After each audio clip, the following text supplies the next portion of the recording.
علامہ امینی صاحب الغدیر، جنہوں نے الغدیر لکھی 20 جلدوں پہ، 11 جلدیں چھپی اب تک، 9 جلدیں اب تک نہیں چھپ سکیں، وہ رجال کی بحث اب تک نہیں چھپی، تو انہوں نے 20 جلدوں پہ الغدیر لکھی واقعہ غدیر کو ثابت کرنے کے لیے، اور ایک بھی روایت شیعہ کتاب سے نہیں لی۔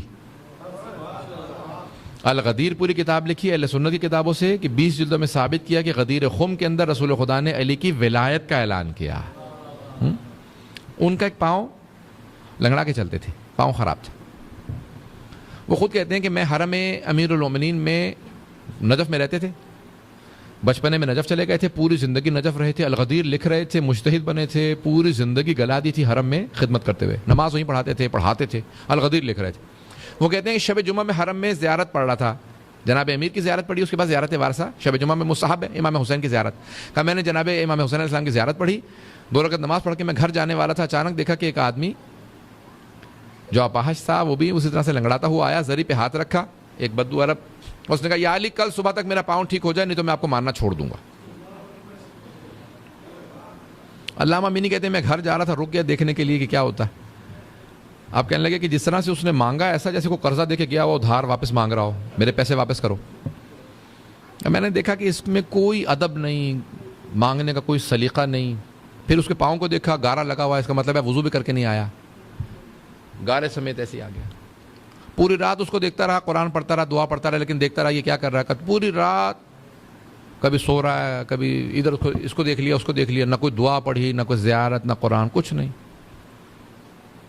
پوری رات اس کو دیکھتا رہا، پھر اس نے جیسی اذان ہوئی فجر کی، اس نے نماز وغیرہ کی کوئی تیاری نہیں کی، فوراً چل کے دیکھا میرا پاؤں ٹھیک ہوا یا نہیں ٹھیک ہوا، کہا دیکھا تو اس کا پاؤں ٹھیک ہو گیا، اور کوئی خوش بھی نہیں ہوا، زری پہ ہاتھ رکھا، یا علی شکریہ میرا پاؤں ٹھیک ہو گیا، میں جا رہا ہوں، خدا حافظ۔ کہا اس کا تو پاؤں ٹھیک ہو گیا، میرا دل ٹوٹ گیا، میں 35 سال سے نجف میں خدمت کر رہا ہوں، آج تک میرا پاؤں ٹھیک نہیں ہوا۔ علامہ امینی کہتے ہیں میں 35 سال سے اور الغدیر لکھ رہا ہوں پچھلے 20 سال سے، لیکن کہیں گے میری میں اتنی جرت نہیں تھی کہ میں مولا سے شکوہ کر سکتا۔ جن کے رتبے ہے سوا ان کی سوا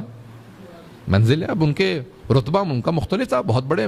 آیت اللہ تھے، مرجع تھے، انہوں نے کہا میرے میں جرت نہیں تھی میں مولا سے شکوہ کر سکتا۔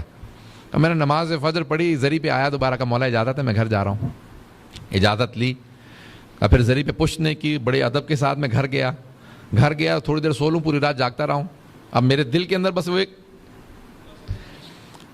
مسلسل بات چل رہی تھی کہ 35 سال سے میرا پاؤں خراب ہے، مولا کی زری پہ خدمت کر رہا ہوں، الغدیر لکھ رہا ہوں، مجتہد بنا ہوں، میرا پاؤں نہیں ٹھیک ہوا۔ میں نے شکوہ نہیں کیا، لیکن بات آ گئی دل میں، کہا میں سو گیا، جیسی سویا فوراً خواب میں امیر المومنین کی زیارت ہوئی، مولا آئے اور آنے کے بعد ایک جملہ کہا اے عبد الحسین امینی، جہاں تک تیری الغدیر کا تعلق ہے تو میرا حق ہے کہ تو لکھے۔ میں اس کا وہی ادراک کر سکتا ہے کہ جو اس معاملے کو سمجھے کہ مولا فرما رہے میرا حق ہے کہ تو لکھے، میرا حق ہے، میری ولایت کا تجھ پہ حق ہے، کہ اوروں میں صلاحیت نہیں ہے کہ وہ لکھ سکیں، تجھ میں صلاحیت ہے، یہ میرا حق ہے کہ تو لکھے، میرا حق ہے کہ تو الغدیر لکھ۔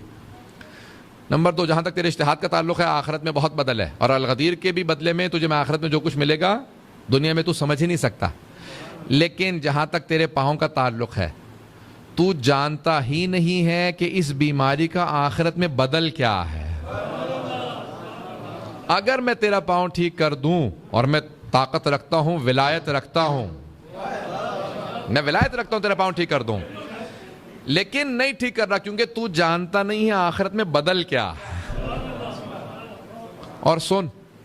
اگر تم مجھ سے یہ بھی کہہ دینا یا علی میں ماننا چھوڑ دوں گا، میرا پاؤں ٹھیک کر دیں، تب بھی تیرا پاؤں ٹھیک نہیں کروں گا۔ نہیں، توجہ سے سنیے گا، کہا کیونکہ وہ جو کہہ رہا تھا نا کہ یا علی میں ماننا چھوڑ دوں گا، وہ واقعاً ماننا چھوڑ دیتا، اس کا بس اتنا ہی ایمان تھا، پاؤں ٹھیک ہوگا تو مانوں گا نہیں تو نہیں مانوں گا۔ کہ تو اگر مجھے کہہ بھی دے کہ میں یا علی آپ کو ماننا چھوڑ دوں گا، میں تیرا تب بھی پاؤں ٹھیک نہیں کروں گا، کیونکہ جانتا ہوں تو جائے گا کہاں،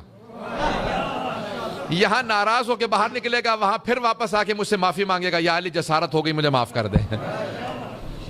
کہ مجھے پتا تو کہیں نہیں جائے گا، کہ لیکن وہ اس کا ایمان بس اتنا ہی تھا۔ عزیزان گرامی، بعض اوقات دنیا کے اندر چھوٹی چھوٹی پریشانیاں، بیماریاں، پریشانیاں ہوتی ہیں، انسان کو معلوم نہیں ہوتا آخرت میں اس کا بدل کیا ہے۔ اللہ اگر ایک چیز سے محروم کرتا ہے تو اس کے بدلے میں اس دنیا اور آخرت میں کیا دیتا ہے وہ ہم نہیں جانتے. اگر بات واضح ہے تو انشاءاللہ تعالیٰ یہ جو آزمائشیں دنیا کے اندر آتی ہیں ان تمام چیزوں کے بدل ہوتے ہیں, ان تمام چیزوں کے آخرت کے اندر بدل ہے, چاہے وہ معذوری ہو کوئی بھی چیز ہو, اس کا آخرت میں بہت بڑا ہمارے لیے بدل موجود ہے.